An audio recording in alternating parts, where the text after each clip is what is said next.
시편 13편 1절에서 6절까지의 말씀입니다. 시편 13편 1절에서 6절까지의 말씀, 구약 748쪽쯤에 있습니다.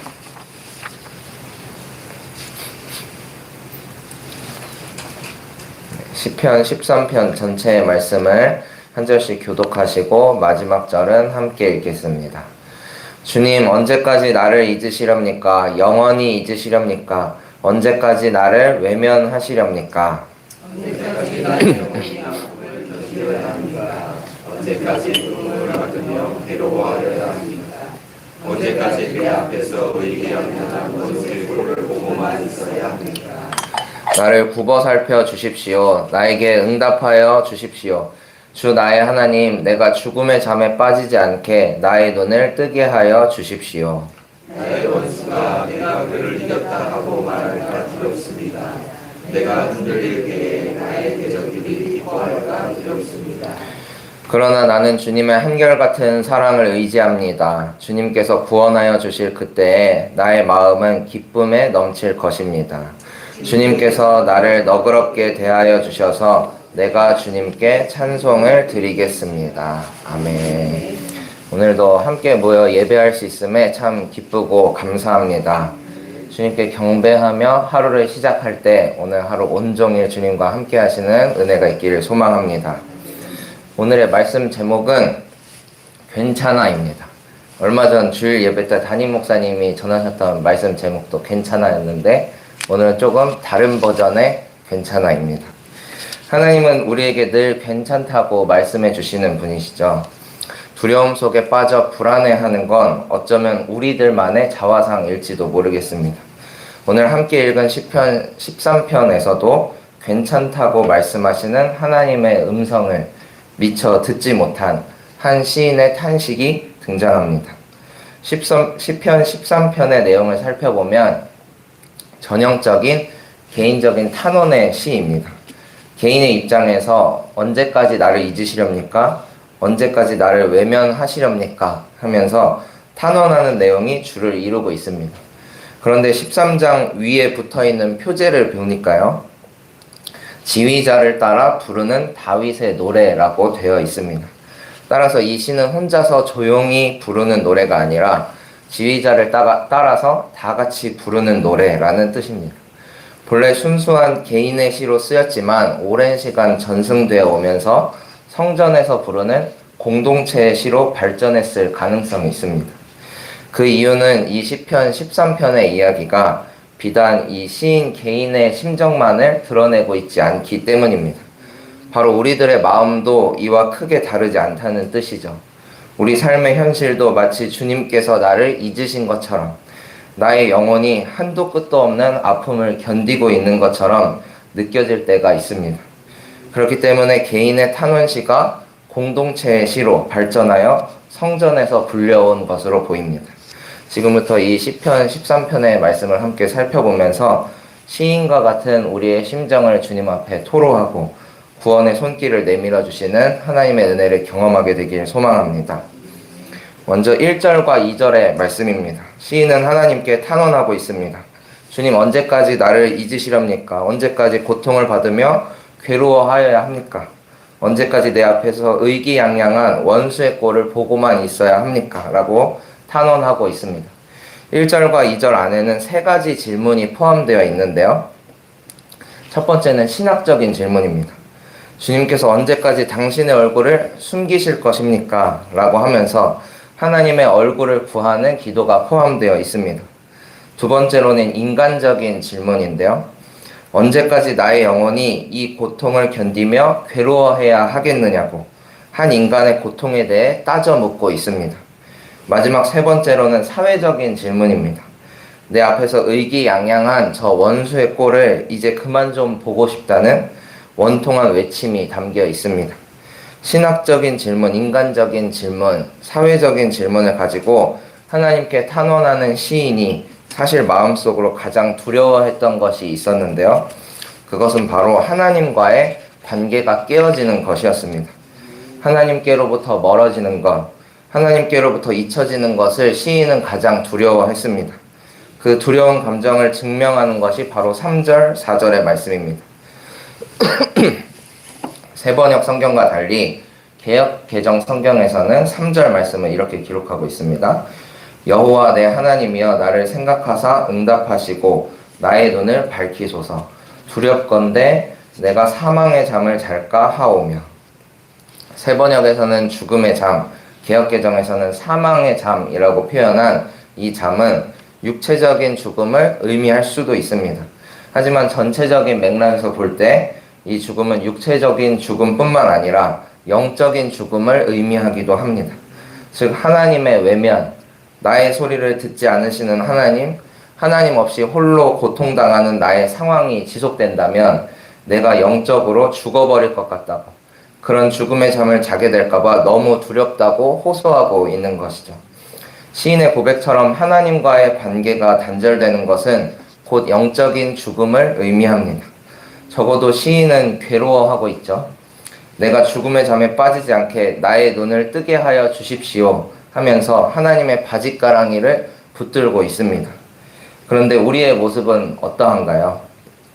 죽음의 잠에서 깨어나기 위해 노력하고 있나요? 하나님과의 관계가 단절될까봐 두려워하고 있습니까? 세상 그 어떤 일을 두려워하기보다 이 시인과 같이 하나님과 멀어지는 것을 두려워하는 우리 모두가 되기를 소망합니다. 아무리 좋은 것들을 많이 취한다 하더라도 영적인 존재인 우리가 영적으로 죽어버린다면 그 모든 것들이 무슨 소용이 있을까요? 매 순간 주님을 찾고 부르짖으며 주님께서 우리를 굽어 살펴주시길 간구하며 살아가기를 소망합니다. 이어지는 4절에서 시인은 원수에 대해 말합니다. 원수가 자기들이 이겼다고 외칠까봐, 흔들리는 나의 모습을 보고 대적들이 기뻐할까봐 두렵다고 말합니다. 여기서 원수들이란 말 그대로 우리를 괴롭히는 자들입니다. 다윗을 예로 들자면 다윗이 왕이 되기까지 그를 위협했던 수많은 사람들을 의미합니다. 그러나 많은 성경학자들은 원수에 또 다른 의미가 있다고 보았는데요. 그것은 바로 사망입니다. 사망은 죄의 결과이고 죄는 악한 영에게 지배당한 인간의 행위이죠. 따라서 4절이 말하고 있는 원수는 우리를 죄 가운데 물들게 하는 모든 사망의 세력을 의미합니다. 그러한 악의 세력들이 내가 그를 이겼다고 외치고 승리의 기쁨에 취할 지경에 이른다면 우리의 영혼은 아주 피폐하고 어두워질 것입니다. 그러한 모든 두려움을 깨트릴 수 있는 유일한 방법은 오직 하나님의 사랑을 의지하는 것입니다. 시인은 두려움을 깨트리고 일어나 5절과 같이 고백합니다. 그러나 나는 주님의 한결같은 사랑을 의지합니다. 주님께서 구원하여 주실 그때에 나의 마음은 기쁨에 넘칠 것입니다. 시인의 이러한 믿음의 고백은 조금 의아하게 느껴집니다. 1절부터 4절까지 두려움에 바들바들 떨던 모습은 온데간데 없이 사라지고 하나님의 사랑을 노래하고 주님의 구원을 기대하며 찬양하고 있습니다. 우리의 보통 생각으로는 이해할 수 없는 상황입니다. 하지만 사실 하나님의 구원에는 그러한 힘이 있습니다. 우리가 보기에 앞뒤 상황이 들어맞지 않는다 하더라도 하나님의 구원에는 상황을 역전시키는 힘이 있습니다. 두려움 뒤에는 당연히 절망이 올 것 같지만 하나님은 우리를 일으켜 주시고 어두움을 밝혀 주시고 수렁에서 건져내 주시는 능력의 하나님이십니다. 하나님이 이루시는 구원에는 놀라운 능력이 있습니다. 우리의 역할은 하나님 앞에서 열심히 계산하고 요구하는 것이 아니라 그저 이 시인의 고백처럼 주님의 한결같은 사랑을 의지하는 것인 줄로 믿습니다. 시인은 신학적, 인간적, 사회적인 의구심을 품고 자기의 신세를 한탄하며 두려움 속에 빠져 있었지만 그를 두려움에서 건져낸 것은 나아진 상황이 아니라 주님의 한결같은 사랑을 의지한 믿음이었습니다. 이와 같이 주님을 의지하며 나아가는 우리 모두가 되기를 소망합니다. 나를 두려움에서 건지시는 하나님, 사망의 골짜기에서 우리를 끌어올리시는 주님을 경험하게 되기를 소망합니다. 끝으로 6절에서 시인은 주님께서 나를 너그럽게 대하여 주셔서 내가 주님께 찬송을 드리겠노라고 고백합니다. 이 문장에서도 시인의 특별한 믿음이 드러나는데요. 조금 더 문장을 주의 깊게 들여다보면 6절 뒷부분에서는 내가 주님께 찬송을 드리겠습니다 하면서 미래의 일을 이야기하고 있습니다. 드렸다고 하면 과거의 일이고 드립니다 하면 현재의 일인데 드리겠습니다 라고 하면서 미래의 일을 말하고 있습니다. 그렇다면 6절은 이런 문장이 아마 더 자연스러울 것입니다. 주님께서 나를 너그럽게 대하여 주신다면 내가 주님께 찬송을 드리겠습니다. 하지만 시인은 그렇게 말하고 있지 않죠. 이미 그 일이 일어난 것처럼 마치 미래에 와 있는 사람처럼 말합니다. 주님께서 나를 너그럽게 대하여 주셔서 주님께 찬송을 드리겠다고 고백합니다. 이것은 시인의 믿음의 고백입니다. 어차피 하나님은 나를 지켜주실 것이고 어차피 하나님은 나를 너그럽게 받아주실 분이기 때문에 나는 여전히 주님께 찬송을 드리겠다고 고백합니다. 우리 삶에도 하나님께서 이미 부어주신 축복이 얼마나 많은지 모릅니다. 우리는 그 수많은 은혜를 경험하고도 매일 묻습니다. 하나님, 저를 잊으신 건 아닌가요? 하나님, 제가 언제까지 이 고통을 당해야 하는 겁니까? 하지만 하나님께서는 늘 같은 자리에서 우리를 너그럽게 대하여 주십니다. 언제나 변한 건 나뿐이고 두려움에 가득 찬 나의 마음뿐입니다. 노벨 문학상을 받은 한강 작가님의 인터뷰를 본 적이 있습니다. 거기서 작가님은 문학에 대해 이렇게 말했습니다. 문학은 인간과 인간의 대화라기보다 인간과 신의 대화에 가깝다. 그런 생각 때문일까요? 그분의 시 한 편이 마치 하나님이 우리를 대하시는 모습과 닮았다는 생각이 들어서 소개해드리고자 합니다. 한강의 괜찮아 라는 시입니다. 태어나 2달이 되었을 때 아이는 저녁마다 울었다. 배고파서도 아니고 어디가 아파서도 아니고 아무 이유도 없이 해질녘부터 밤까지 꼬박 3시간 거품 같은 아이가 꺼져버릴까봐 나는 2팔로 껴안고 집 안을 수없이 돌며 물었다. 왜 그래? 왜 그래? 왜 그래? 내 눈물이 떨어져 아이의 눈물에 섞이기도 했다. 그러던 어느 날 문득 말해봤다. 누가 가르쳐준 것도 아닌데 괜찮아, 괜찮아, 이제 괜찮아. 거짓말처럼 아이의 울음이 그치진 않았지만 누그러진 건 오히려 내 울음이었지만 다만 우연의 일치였겠지만 며칠 뒤부터 아이는 저녁 울음을 멈췄다. 30이 넘어서야 그렇게 알았다. 내 안에 당신이 흐느낄 때 어떻게 해야 하는지. 울부짖는 아이의 얼굴을 들여다보듯 짜릿짠 거품 같은 눈물을 향해 괜찮아, 왜 그래가 아니라 괜찮아, 이제 괜찮아. 하나님은 늘 우리에게 괜찮다고 말해주시는 분이십니다. 왜 그래, 왜 그래 하는 건 우리들의 모습이죠. 너 왜 그래? 나 도대체 왜 그러지? 하면서 자책하고 비난합니다. 하지만 시편 기자는 분명한 믿음이 있었습니다. 주님은 어차피 나를 너그럽게 대해주실 분이니까, 나한테 괜찮다고 말해주실 분이니까 다시 일어나야지.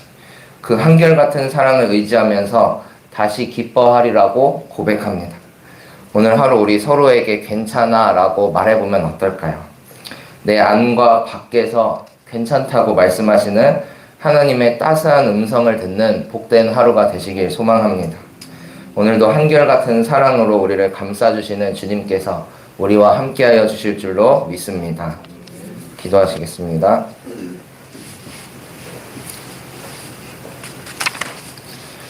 하나님 아버지 감사합니다. 오늘도 주님 앞에 나와 예배드리며 하루를 시작하게 하시니 감사드립니다. 주님과 함께 시작한 이날 온전히 주님과 동행하게 하여 주시옵소서. 시편의 말씀을 통해 언제나 우리를 너그럽게 대하여 주시는 주님을 기억합니다. 어떠한 순간이라도 주님을 바라볼 수 있는 믿음 허락하여 주시고 맑은 마음으로 주님의 한결같은 사랑을 의지하며 살아가게 하여 주시옵소서. 남모를 아픔, 혼란스러운 내면의 문제를 안고 살아가는 이들을 위해 기도합니다. 마치 죽음의 잠에 빠져 들어가듯이 극심한 두려움에 빠져 살아갈 때가 있습니다. 주님, 그 순간마다 저희를 건져내 주시기를 원합니다. 주님만을 의지하게 하여 주시고 주님으로 인해 기쁨이 차고 넘치는 은총을 내려 주시옵소서. 억눌린 영혼 자유하게 하시어 마음껏 주님을 찬송하게 하여 주시옵소서. 대림절을 맞이하며 한 해 사역을 마무리하는 시기에 이르렀습니다. 올해 부어주신 은혜에 감사를 드립니다.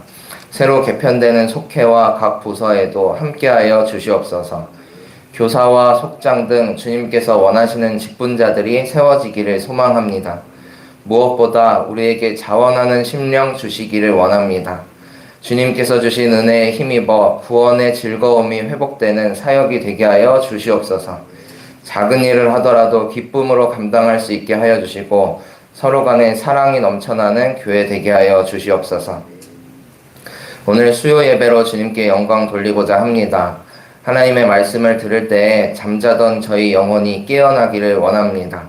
사도 요한과 같이 시급하고 간절한 마음으로 주의 일에 동참하는 성도들이 되게 하여 주시옵소서.